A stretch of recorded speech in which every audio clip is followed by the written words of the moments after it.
Hello everyone, so today we are recapping the UFC 297 Dricus Du Plessis and Sean Strickland fight card. And anyway, let's get right into it. So we started off the first fight of the night with Malcolm Gordon versus Jimmy Flick. Jimmy Flick won in the second round via submission. Didn't throw much strikes though. Jimmy Flick landed 4 out of 6, missed both of his significant strikes, and missed all of his takedowns. Malcolm Gordon threw quite a bit more strikes. He threw 55 out of 84, and 19 out of 39 significant strikes landed, and a 100% takedown percentage. We also have 1 submission attempt from Malcolm Gordon and 2 submission attempts from Jimmy Flick. Of course, he got the second one. That was a decent fight. Not super exciting, but not super boring, especially if you're into jiu-jitsu. And for the second fight is a different story. That was a tough one to watch. It was a bloodbath. I don't know what the fuck the ref was smoking. I mean, she was getting ground and pounded to fucking hell out there. Landed 248 out of 302 total strikes, my bad. Landed 66 out of 83 significant strikes and is 100% on her takedown attempts. So, yeah. I don't know what her corner was thinking. I don't know what the ref was thinking. But, Jesus Christ. Could have stopped that fight in round 1, honestly, but she broke the record for most amount of ground and pound strikes landed, so there is a silver lining there. But goddamn, Cachoeira's face looked mangled at the end of that fight. Do you guys think the ref should have stopped it much earlier? Do you guys think the corner should have thrown in the towel, or do you think the stoppage was fine as it was? I think that the ref should have stopped it, or her corner should have thrown in the towel much earlier, because there was no hope after that first round. And especially after that second round, there was no hope. But it was an entertaining fight nonetheless. We got to see a record-breaking performance from Jasmine Jasudavicius, however the hell you say her name. Sam Patterson just won by submission in the first round.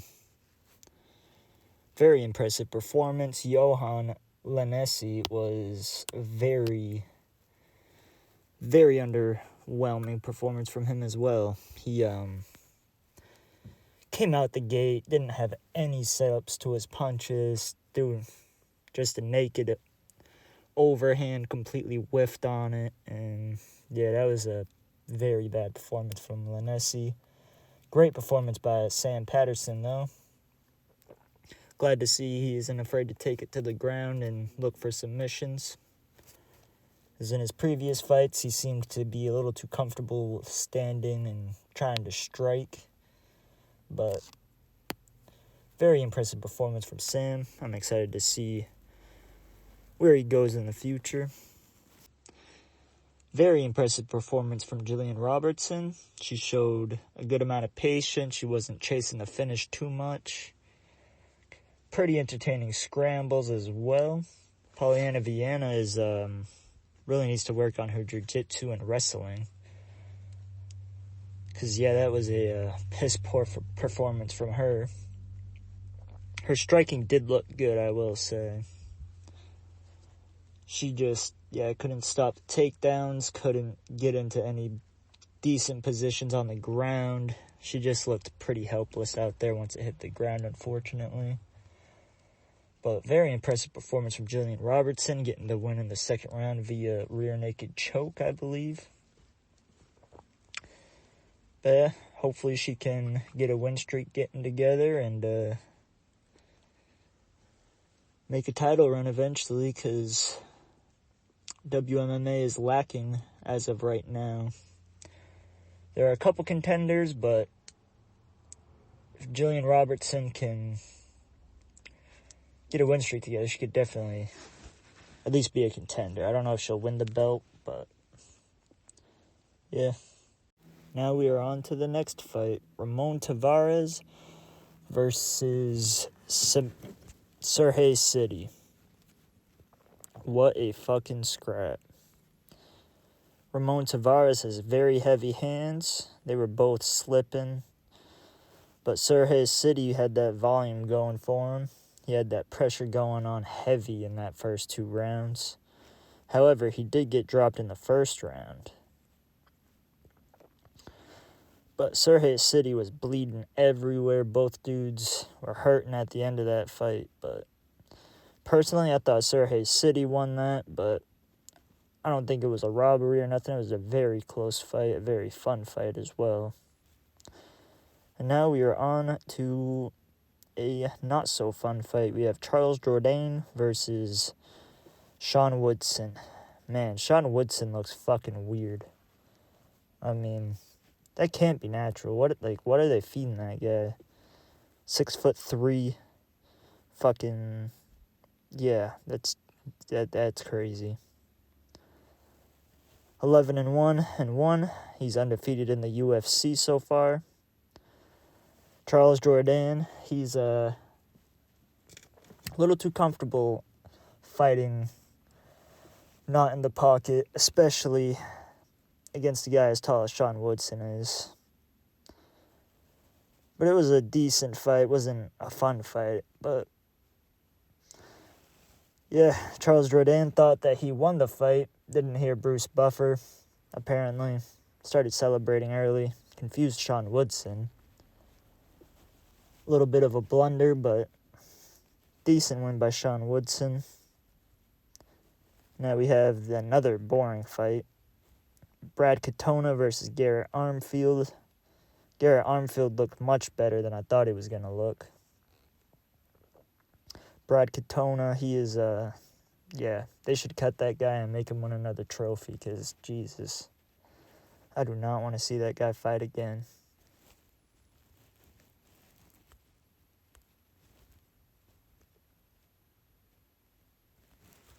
And in the next fight, we have Arnold Allen versus Movsar Evloev. It was kind of a boring start to the fight, but we had a lot of really entertaining scrambles, a bunch of Granby rolls from Arnold Allen. Movsar Evloev hurt him with a flying knee in the second round. Arnold Allen is a fucking slow starter, though, I will say that. He really needs to ramp it up a bit. Which is interesting, because in that Dan Hooker fight, he blitzed the shit out of him immediately. So you would have thought he'd have that approach a little bit more, but yeah.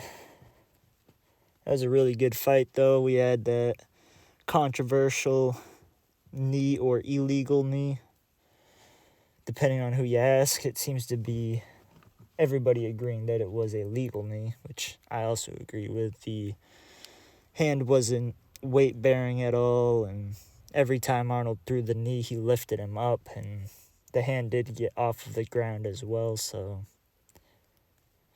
yeah, it's not illegal knees to a grounded opponent. Movsar Evloev did get the win, though, but yeah, I agree with that personally, but yeah, Arnold Allen, he needs to get it together a little bit more and stop waiting until the last minute to get that crazy finish. But on a good note, we did get Frankie Edgar in the Hall of Fame. Very much deserved. Yeah. And the next fight, we have Chris Curtis versus Marc-Andre Barriault. That was a extremely boring fight. Not a whole lot to say about it up until that third round.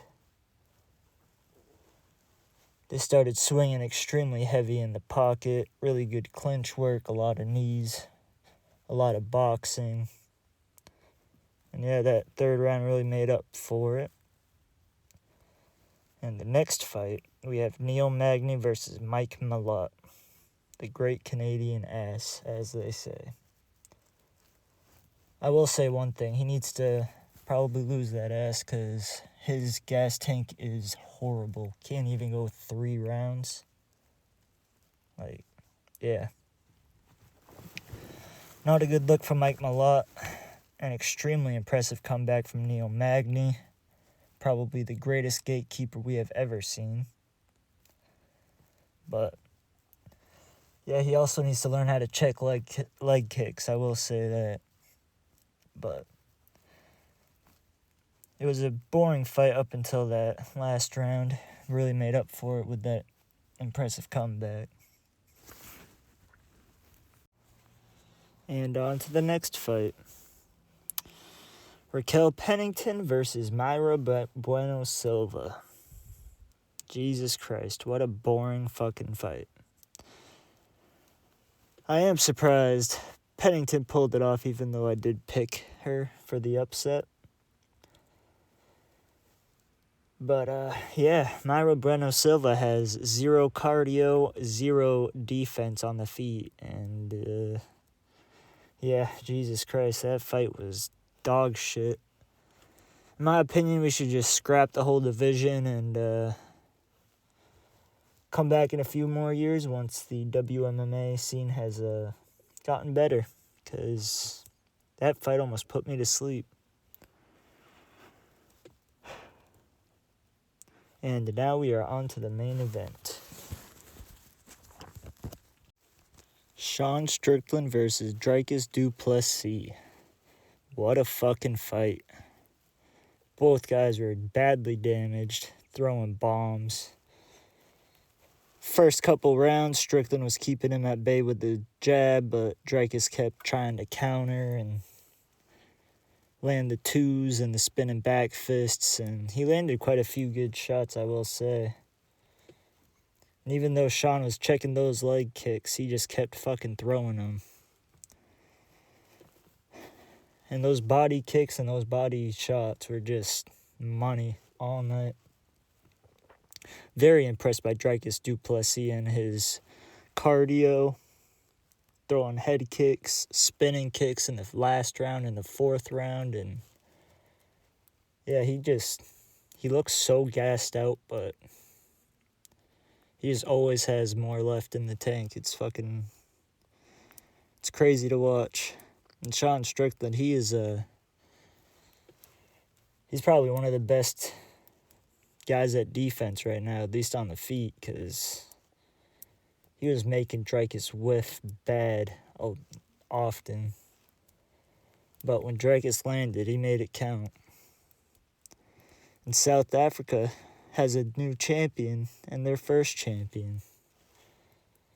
It's crazy. Izzy and Usman are definitely punching the air right now. And Strickland, he took it in stride, honestly.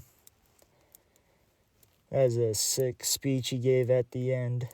Gave him credit, but also asked for the rematch. Drake is holding up the South African flag. Always a great sight to see. But yeah, this was a pretty decent card. It started off very boring. Well, actually, I take that back. It started off decent. I had 3 finishes. Then we had a streak of decisions, unfortunately. However, Neil Magny had a fantastic comeback victory. That blew my mind. 25 seconds left on the clock. The ref stops it. And yeah, that was insane. What was your guys' thoughts on this card? Was it a letdown? Did it live up to the hype? If you like the content, like, comment, and subscribe.